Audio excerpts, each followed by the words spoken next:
Vou fazer uma pergunta simples e tenho certeza que muitos de vocês não irão responder corretamente. Porém, é preciso esclarecer que toda vez que cometemos uma infração de trânsito, não perdemos pontos em nosso prontuário. O artigo 259 do CTB diz que a cada infração cometida serão computados os seguintes números de pontos. Uma infração gravíssima, 7 pontos. Grave, 5 pontos. Média, 4 pontos e leve, 3 pontos. Ao recebermos nossa habilitação, ela vem sem pontuação alguma. Como eu costumo falar, ela vem zerada. Na medida em que são cometidas infrações, esses pontos são computados, atribuídos, somados ao prontuário do condutor, para que, a depender da existência ou não de infrações de natureza gravíssima, esse, pelo critério da pontuação, tenha o seu direito de dirigir suspenso aos 20, 30 ou 40 pontos. Mas vamos à pergunta. Sejam sinceros para dizer se você acertou ou errou. Conduzir motocicleta sem usar o capacete é infração de natureza gravíssima. Logo, serão computados 7 pontos no prontuário do condutor infrator. Verdadeiro ou falso? Se você respondeu verdadeiro, que sem capacete é uma infração gravíssima, que serão computados 7 pontos ao prontuário, errou a questão. Se você respondeu falso, deixa aqui nos comentários o porquê essa questão está errada. O parágrafo 4º desse artigo 259 do CTB, ele diz que ao condutor identificado será atribuída pontuação pelas infrações de sua responsabilidade. Até aí tudo bem. E a pontuação são essas que a gente apresentou. Nos termos previstos no parágrafo 3º do artigo 257 desse Código, exceto aquelas praticadas pelos usuários do serviço de transporte de passageiros em viagens de longa distância, transitando em rodovias com a utilização de ônibus. As infrações previstas no artigo 221, nos incisos 7 e 21 do artigo 230, e nos artigos 232, 233, 233-A, 240 e 241 desse Código. Dentre essas infrações que eu mencionei, está de conduzir um veículo sem os documentos de porte obrigatório ou com cor ou característica alterada. Mas vamos ao que interessa.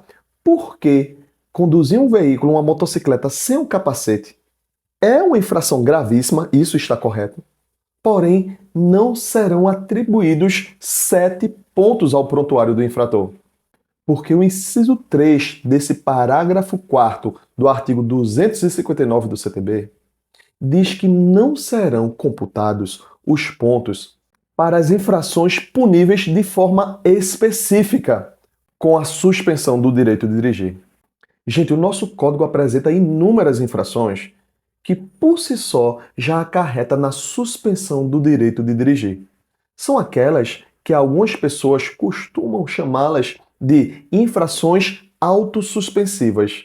A nossa lei já apresenta para essas infrações, de forma específica, a penalidade de suspensão do direito de dirigir, sem a necessidade de atingir 20, 30 ou 40 pontos. Uma única infração já será suficiente para suspender o direito de dirigir daquele condutor.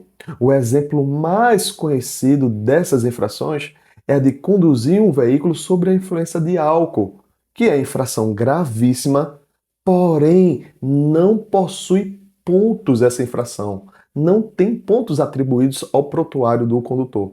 Ela, por si só, já é suficiente para acarretar na suspensão do direito de dirigir. E olha que muitas vezes é comum o condutor receber a notificação em casa, naquele padrão já formal, e quando vai olhar o valor da multa, ou então a pontuação, aí está o detalhe. Muitas vezes, um equívoco vem lá constando 7 pontos, mas essas infrações, por força desse artigo que eu acabei de apresentar para vocês, artigo 259, parágrafo 4º, inciso 3, elas não terão pontos atribuídos ao prontuário do infrator. Mas ela não é a única. O artigo 244 do CTB, que trata das infrações envolvendo o motociclista, apresenta logo no início várias situações que acarretam na suspensão do direito de dirigir.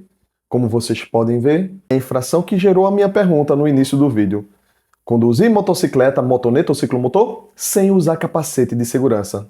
Não é somente ela, transportando o passageiro também sem o capacete, fazendo malabarismo ou equilibrando-se apenas em uma roda, o famoso grau, transportando criança de 10 anos de idade ou que não tenha, nas circunstâncias, condições de cuidar da própria segurança. Todas elas são de natureza gravíssima, porém não têm pontos, já que ela prevê como penalidade suspensão do direito de dirigir. Além delas e da própria embriaguez que eu já falei, existe a infração da recusa de ser submetido ao teste de alcoolemia. O excesso de velocidade, quando for acima de 50% da velocidade da via, dirigir ameaçando pedestres, disputar corrida, forçar passagem entre veículos que, transitando por fluxos opostos, estejam na iminência de passar um pelo outro no momento da ultrapassagem. Manobra perigosa, dentre outras infrações. E olha que elas são muito cobradas em provas do Detran e também de concurso público. Eu sou o professor Rômulo Tadeu, um forte abraço e até a próxima.